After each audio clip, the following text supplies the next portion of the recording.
What starts as a routine traffic stop is about to spiral into one of the most chaotic situations an officer can face.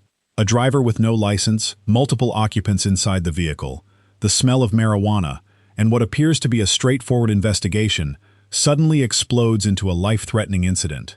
Within minutes, an officer will be dragged inside a moving vehicle, a firearm will be discovered, and a desperate foot chase will unfold through a dark residential neighborhood.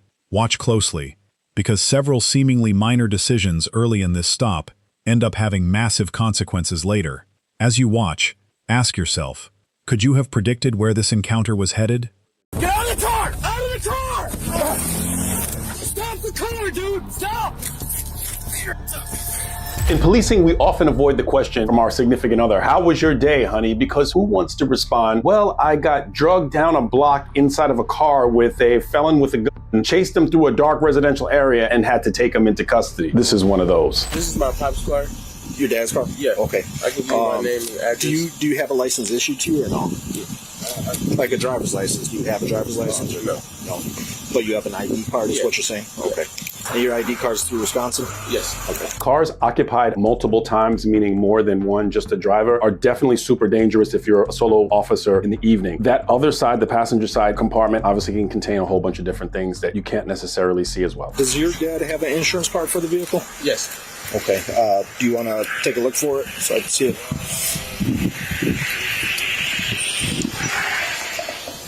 So that's going to be for your plates, like the registration plates. Generally, the insurance card is on like a piece of paper through like Progressive or State Farm, something like that.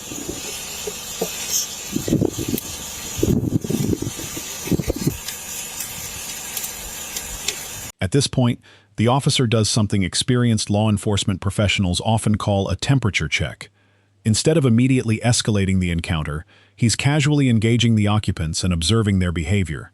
Notice how he's paying attention not only to what they're saying, but also how they're responding. Are they nervous, cooperative, agitated? These small interactions can reveal a lot before an officer even begins a deeper investigation. Traffic stops involving multiple occupants are inherently unpredictable, because the officer has to divide attention between several people at once. Do you think the passengers seem relaxed here, or do you notice signs that something more is going on beneath the surface? Hey, bro, I know you just took your seatbelt off, right? All right. You're supposed to be wearing our seatbelt while we're in the car, right? I know you knew that. Why don't you just throw it on for me, all right? Appreciate you. That was excellent policing. And I'm not going to tell you every reason why he did that, but there are a few. And one is a temperature check. He engages the passenger and he's seeing if the guy's going to be compliant, and you get a temperature check about who you're dealing with. Very good stuff. Does anyone in the car want to have a valid license? No. How far are you trying to drive to? Like, how far are you trying to drive? I stay on 60 BPM, so I was just taking this way. You were trying to go home? Yeah. Okay. All right. See if you can find a proof of insurance. I'll be right back with you, okay? Okay. Look at how blinding those lights are. In policing, we have to be careful when we walk back that those lights don't ruin our night visions. He took his foot off the brake eventually there, but that backseat passenger was eyeing pretty hard. He kept turning. Communication like this often goes unnoticed by viewers, but it's one of the most important safety tools officers have. As the smell of marijuana becomes apparent, notice how the officers immediately compare observations and share information. They're building a common operating picture before taking action. Rather than rushing into conclusions, they're confirming what each officer is seeing, smelling, and hearing. Good communication reduces mistakes and helps officers make informed decisions.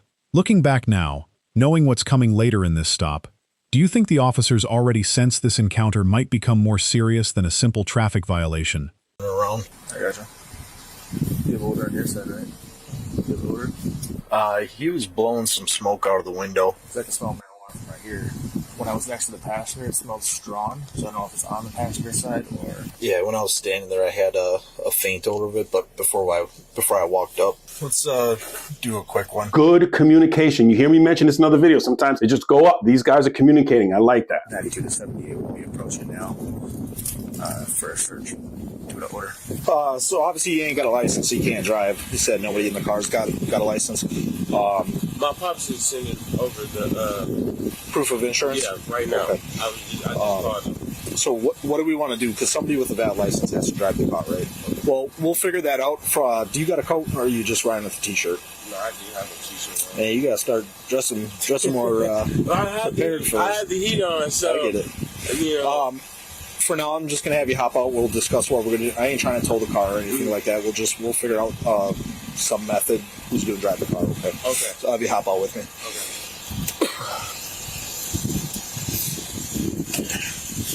Okay. No worries. No weapons, knives, needles, nothing crazy on you today? All right, we'll just walk to the back here for me. Okay. All right, real quick, you mind if I search you, make sure we're all going to be safe? All right, appreciate you.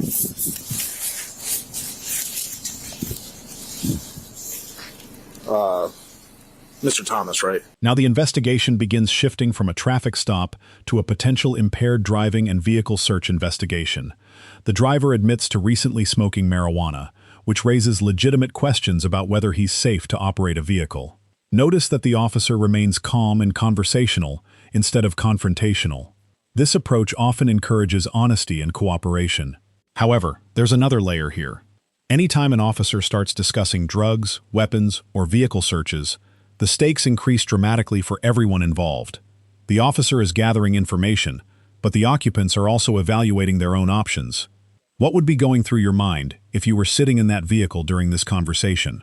Yes. All right, Mr. Thomas, when I was talking to you at the driver's side, there's a decent odor of marijuana coming from the car. Do you have anything in there?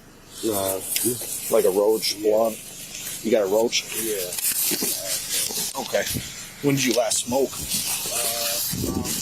10 minutes ago. 10 minutes ago? Yeah. No, you shouldn't be smoking, right? Yeah. You can turn and face me. During the pat down, tactically, it's more advantageous to break the power base of the subject. If you just let them stand like that, if they decide to fight, their power base, their strength is still right there. The backup officer's sharp. He's watching everything that's going on inside the car. But here's the challenge that I have. Why would we start asking these questions right at the back and conduct our business on the suspect's vehicle so that everyone in the car can hear what's going on? And if they decide to form a plan, okay, talking about, you give them an opportunity, you want them out of earshot, and you want to have the tactical advantage of having those lights. Bring him back maybe to your patrol car, out of earshot, out of the visual as well, so that if they decide to formulate a plan, you have the tactical advantage. Why give them the advantage of listening to what's going on in time to formulate a plan and break that power base? So you understand marijuana is an impairing substance, right? It's no different than like alcohol, where if you smoke too much, you can cause you to drive poorly, crash, kill people, stuff like that, right? How much did you smoke? No more than like a little roach. I smoked not a lot, a lot. So how much do you think it was, like a half gram? Nah, not even. It was just a roach from like a couple of days ago. Oh, you were just finishing it off? Yeah. Okay. Coming from picking up my family. Okay. So there's no bags of marijuana in that car? No. Okay. The only thing is just like possibly a roach. Yeah, it's in an ashtray. Yeah. Okay. Do they have any marijuana that they brought with them? No. Any weapons in the vehicle currently? No. Okay. If all you have is that roach in the car, I'm not overly concerned about it. The officer's decision to place the driver inside the patrol vehicle is actually more common than many people realize. Contrary to what some viewers might think, this doesn't automatically mean the person is under arrest. In cold weather, officers sometimes use their squad car as a controlled environment while continuing an investigation. But here's something important to notice. There are still multiple people inside the stopped vehicle. Even though the officer has gained control over one occupant, the overall scene remains dynamic. The encounter may appear calm on the surface, but officers know that situations can change in seconds. As viewers, are you getting a sense that the risk level is slowly increasing? Right. With that being said, do you care if I search your vehicle? Okay. What I'm going to have you do, just because it's kind of cold out, I'm going to have you take off your lighter first there. I'm just going to put you in my car for now. You ain't under arrest or anything like that. It's just it's cold out. You're wearing a t-shirt. I'll keep you in there for now, keep you warm, and then I'll go from there. We'll walk back this way with it. Get my phone. We'll leave it here. That backup officer still super vigilant on the vehicle. Good stuff. You just slide in right. That goes right in front of you. Okay. That's just the seatbelt. Okay. A little chilly. Yeah, on the car. Just one out so far. 2 in the car. Only one out so far. Yep. So, as he already said that he was smoking a little bit of weed. All he said he has a roach in the car. That ain't that big of a deal. What I'm going to do is obtain the roach from the car. To do that, I need you guys out of the car. Okay? So just one at a time, I'll have you guys step out.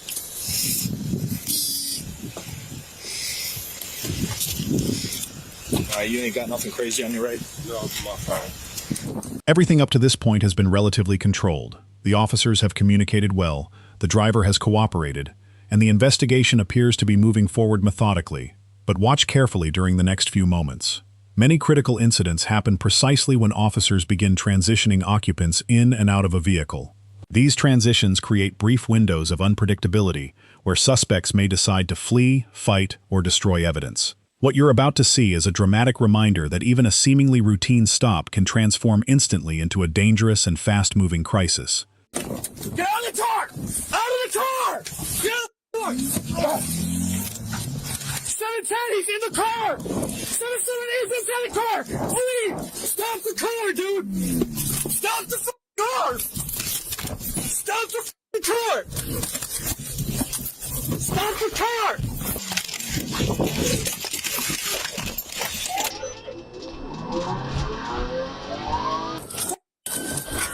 This is every officer's nightmare scenario. In a matter of seconds, the encounter has escalated from a traffic stop into an officer-involved vehicle assault and pursuit.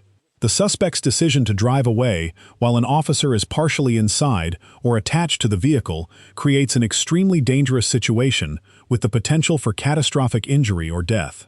Notice how quickly radio traffic increases as officers scramble to update responding units. During events like this, clear communication becomes absolutely critical. Think about how rapidly circumstances changed here. One moment officers were discussing a roach in the vehicle, and the next they're dealing with multiple felony-level offenses. Vehicle's crashed. There's an officer inside the car going eastbound. Ah! Running across and the man has No, stop running, dude!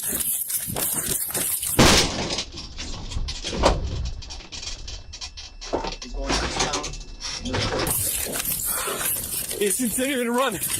Hey, on the ground right now. On the ground. Lay on the ground flat for me. Bro, I appreciate you. What? Flat, yeah. How you gonna be the same, bro? I know you're not involved. I appreciate cooperation. Continuing northbound. White shirt, black male. He should be coming out on the north side of the parking lot. 794 Glendale squads, there's a firearm in the vehicle. Yeah, someone in these apartments who went north, up the middle of them. He's gonna hit the main apartment complex. He's gonna have to come back out west. This is the officer that was inside of the car that conducted the foot pursuit and still pursuing the subject. 10-4, my squad is parked directly middle by the pond, and I'm slightly west of that. Who is it? Dude, he just flooded with a f***ing officer in the car. You're gonna tell me who the f*** he is, or you're gonna have a problem. West side of the parking lot, running north. Going west, through the big field. The suspect's options are rapidly disappearing. During foot pursuits, officers are constantly balancing speed, safety, and communication. The commands being given now are clear and direct, because hesitation can create additional risks for everyone involved. Notice how the officer immediately transitions from pursuit mode to control mode once the suspect slows down. The goal is to end the confrontation safely without unnecessary force. At this stage, the suspect is facing far more serious consequences than he was during the original traffic stop. Do you think the decision to flee was worth it, considering how much worse the situation has become? You gotta stop, dude! You're going, dude! Stop! You're gonna get tased. Sprawl out, arms out to the sides. I got him sprawled out on the ground. Arms out to the sides or you get tased. I will not tell you again. Get a squad into the subdivision north of here. We're taking him into custody now. Both of them. He's in custody. Now, you often hear me talk about officers being in their optimal shape. This is why. The officer that was inside of the car when it took off, exited the vehicle, chased this subject several hundred yards, and was the officer that was right there to go to taser when they took him into custody. We're in a foot pursuit like this and we run into a residential area. For the civilians, something you can do that can be very helpful is don't come outside to see what's going on, because very often K9's gonna come out, we're searching, we don't know who comes outside, and it makes it more confusing for the officers. When you see see this subject in the back seat step out of the car. He drops something because their partner just got taken off inside of a vehicle. If this guy was a person that wanted to do harm to the officers, he had every opportunity because he had not been patted down yet. This freaks you out if you see something like that. Less than 1% of officers have ever seen or had been involved in anything like this. You hurt? Huh? What hurts? Your chest? Go on your side. Why is your chest hurt? Go on your side. Why is your chest hurt? Although the chase is over, the investigation is just beginning. One of the biggest questions investigators ask after an incident like this is simple. Why did the suspect run? People flee for many different reasons: outstanding warrants, illegal weapons, drugs, fear of arrest, or panic-driven decision-making. Officers now have to reconstruct every event leading up to the pursuit while preserving evidence and documenting what occurred. Notice how professional the officers remain, despite the adrenaline they must be experiencing. This is where training becomes essential. The emotional intensity is high, but the investigation requires patience, accuracy, and attention to detail. You don't know? Although he's in custody, this is where the real investigation begins, because now we have these felonies that we saw committed, but why did he run? Put this foot under your butt. I need help. I need We're gonna help you. Put your foot on your butt. I'm saying my legs, they tired. Yeah, I understand that. Stand up. Get your hands up. You want to get a better search? Yeah. Okay. Just keep taking deep breaths in through your nose, out through your mouth, all right? Is that just your lip that's cut? You don't know? You got any kind of ID on you? Take all his property, I'll put it in my pocket. Shout out to Wisconsin, this PD here, because their professionalism is top notch. I mean, a lot of times, if something like this happens and a cop is inside of a car and this, having to jump out and chase him and you get into this huge foot pursuit, cops are usually not that nice. And these guys were able to just turn off that super high adrenaline and go back down to just treating this guy like a normal human being, which is what police should do. I haven't always seen that, but shout out to them for the professionalism, because what this guy did is incredibly horrific, in my opinion. Yeah, the whole car reeked like it. Oh, shit. You said there was a pretty large wad of cash. You want a bag? Oh, yeah. Large wads of cash like that, the smell of weed's leading towards a narcotics type investigation. Yeah, we'll get you a med unit. Let me open yours. Where are you bleeding from? From your mouth, or? I'm assuming you got pushed. You want to take, there's a dude chilling right on the passenger seat. Do you want to take photos or just have it on body cam, or what are you thinking? We can take pictures. I can go get it. My hand's completely numb right now. I just don't know if it's because it's in the cold or not. Okay. So once North Shore takes care of whatever they could take care of, they can just meet me over here. I got 2 detained. One is in this squad and one is in the back squad. Okay. So if we need these guys, both of them are cooperating. The one dude hopped out, but it is his car. So Lynch is grabbing a camera. With this being a felony, I want to take pictures of everything. Yep. There it is. So once I take some photos, I'm search it up. So he's going to be under arrest once I recover the roach that he said is in the car. Okay. And he admitted to smoking 10 minutes ago. Okay. So potential OWI. Okay. I'm less concerned about that than what literally just happened. Yeah. The backseat passenger cooperated with everything. Fully. Okay. Your phone? Yeah. I don't know where your phone is. Your buddy took off with it. Yeah, it was on the car, and then your friend decided to flee. So I don't know where it is. Your friend probably destroyed it. If I find it, I'll grab it, though. I ain't trying to be a dickhead to you, okay? Jesus, bro. Talk about adrenaline dump. As soon as the car started taking off, I started running after it, not knowing. Well, yeah, I'm like, why is Lemke running after this car, and why is it driving like that? So it's interesting that I was thinking the same thing. Like, why are you running after a car? You're not catching up to it. But that's that whole fight or flight. You get locked into something. You see your partner driven down the street in a car. It's not something we ever even trained for. And so that's why he freaked out, I guess, when he just thought he could run after the car. You want to just take a picture? There's some marijuana stems right in plain view here. Oh, there? Yeah. Yes.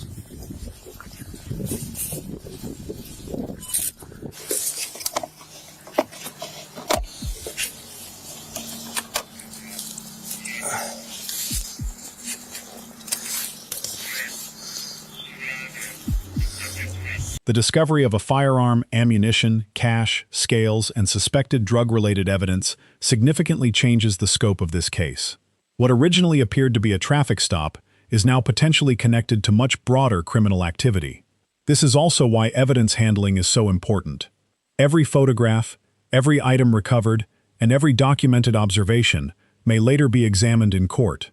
Defense attorneys, prosecutors, investigators, and jurors could all scrutinize how evidence was collected. The integrity of the investigation depends on officers following procedures correctly. Looking at everything recovered so far, does the suspect's decision to flee make more sense to you now? Alright, 15 round magazine, approximately 14 rounds. One in the chamber.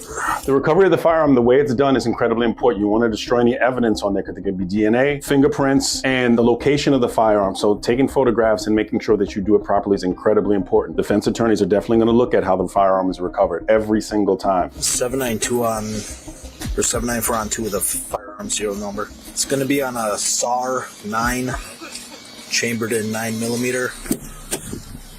Hey, man. Let me get your name real quick, all right? You got the gun ready or no? No. All right. Well, lunch might have. All right, that's fine. I'll take another one. Okay. I'll take this whole back. Here's I didn't see the gas. Methazine, baggies, scale. So this search is, they're recovering some different various, and when you find scales and things like that, or packaging items, in most jurisdictions, you can add enhancement or a different charge, which is with the intent to sell. In some jurisdictions, enhancement. In other jurisdictions, it's a completely different charge, and usually the penalties are much higher. What's your name, Marquand? Yep. All right, Marquand, I'm gonna have you hop out with me, okay? I'm gonna take you out of these cuffs, all right? All right. So you're not under arrest. You have to take this back. At this point, you're free to leave. What I'd like to talk to you, though, is about what the hell just happened. Okay, are you okay with speaking with me? For sure. All right, how do you know each other? Eli, that's my brother. I don't know the other dude. Eli's your brother? Yeah, the driver. Okay. That's my brother. Who's the other dude? I don't know. You don't know him? How do you both not know who dude is? I don't know. That's I don't know who he is, but I know Eli know him. Okay. And when you say brother, like blood brother, or are you just saying like bro? We grew up Together? Yeah. Okay. Okay. So he's your bro growing up. Are you guys the same age? Mm-hmm. No, I'm 18. How old was? He's older than me. He's older than you. Yeah. Okay. So what? Prior to me stopping you guys, what was going on? Where were you guys come from? Honestly, I don't know. I just know we was trying to go home. When did you get in the car? Maybe like 20 minutes ago. 20 minutes ago. Where did he pick you up from? My house. Was the other dude in the car already? Yeah, when I got in there already. Okay, that's why you sat in the back? Yeah. Okay, and he was in the front seat the whole time? Yeah. Okay. When did you smoke weed? Like, when did you guys smoke weed? I smoked at home. You smoked at home? Yeah, but when did they smoke? Smoking a blunt. When they picked you up? Yeah. Okay. Was it like a full blunt, or was it a roach, or what was it? I say it's like half of a blunt, like this much. Okay. And that was about 20-ish minutes ago was when they picked you up? Okay. The backpack that's in the car, whose is that? What backpack? What backpack? It was a black backpack. I don't know. Not sure? Not sure. Okay. Do you know if Elijah had a black backpack? Not that I know of. Do you know what that other dude all had in the car? No. Did you know he had a gun? No. No? You know he had a bunch of... No? Okay. Do you know him to sell marijuana? No. Okay. Because it's obvious he's selling marijuana, right? But you don't even know who that is? No, I don't even know him. Have you ever met him before, ever? No. No. That was my first day seeing him today. Okay. All right, hop out with me. You have nothing on you that I missed? You said what? What do you have? You wear at? Like you crotching it? This is an interesting thing where the officer asks if there's anything else you have. And I don't know the quantity that was there, but the suspect says, yes, I do have it. And it was in the crotch. Things are most often missed in the crotch because people and sometimes officers are uncomfortable going in there during the search, especially in the field. You have to be careful. There are policies that govern this. We just hope that it's never open because we have seen that at times weapons have been missed in the crotch area. Do you have any weapons down your pants? I probably should. Okay. What I'm going to do is I'm going to release you from handcuff. Okay. All right. You're going to retrieve that and immediately turn it over to me. Yes, sir. If you try anything, it's going to be a problem for you, okay? Yes, sir. Sir, he's got a bag of weed in his pants. I'm releasing his left handcuff. He's going to grab it, turn it over to me. Okay. You smoke weed when you were driving 10 minutes prior to us stopping you, right? You're not supposed to smoke weed, right, before you drive a car. Because it's an impairing substance just like alcohol. What I would like to do, though, is there's a series of tests that I'm going to ask you to perform. All right, what I want you to do, follow the tip of my finger with your eyes only. Keep your head still. Okay, you understand that? Yes, sir. 1, 2, 3. Close your eyes. And left. So you see what the officer is conducting these sobriety tests to see if this person was impaired when they were driving. Marijuana sometimes won't give you some of the things that you would look for in a traditional alcohol-related DUI, but it's, I guess, very conscientious that the officer is making sure the guy wasn't impaired at the time that he was driving. Who is your front seat passenger? I think functional Pooter, I think. Pooter? Yeah. You don't know his real name? Nah. How long have you known him for? Like a couple months. How'd you meet him? I mean, we all grew up on the same side of town, on the east side. So I get that, but the statement you just gave right before that was you've known him for 3 to 4 months. No, like we grew up on the same block, right? Okay. According to you, Pooter's bag, there was a shitload of. All right, there was a gun on the front passenger seat. There's scales, there's baggies. All right, how often do you buy weed from him, or what's going on with that? No, I don't. So none of the in that bag was yours? No, just what I gave you. That's Okay. You're going to get a couple tickets. As I said, I ain't trying to charge you criminally with nothing. You were pretty cooperative. I was a little pissed off, and I'm sure you can imagine, so I apologize for yelling at you. One of my buddies, right, he's my buddy just like those dudes are your buddies, just got drug in a car of some idiot taking off on us, right? He would have gotten released, but he would have probably been booked and released. Okay, now he's going to jail, right? He's probably going to get locked up for a while, to be honest, because he's going down on some charges. This incident is a powerful example of how quickly routine police work can become life-threatening. What began as a simple traffic stop involving a driver without a license evolved into an officer being dragged by a fleeing vehicle, a dangerous foot pursuit through a residential area, the recovery of a firearm, suspected drug-related evidence, and multiple serious criminal investigations. Throughout the encounter, the officers demonstrated strong communication, persistence, and professionalism under extraordinary stress. There are also valuable lessons here about officer safety, evidence preservation, decision-making under pressure, and the consequences of choosing to flee rather than cooperate. Most importantly, this case reminds us that seemingly minor violations can uncover much larger public safety concerns. What do you think was the turning point that changed this entire encounter? Let us know in the comments below. And if you found this breakdown as intense as we did, hit that like button, share your thoughts in the comments, and don't forget to subscribe for more real-life body cam breakdowns.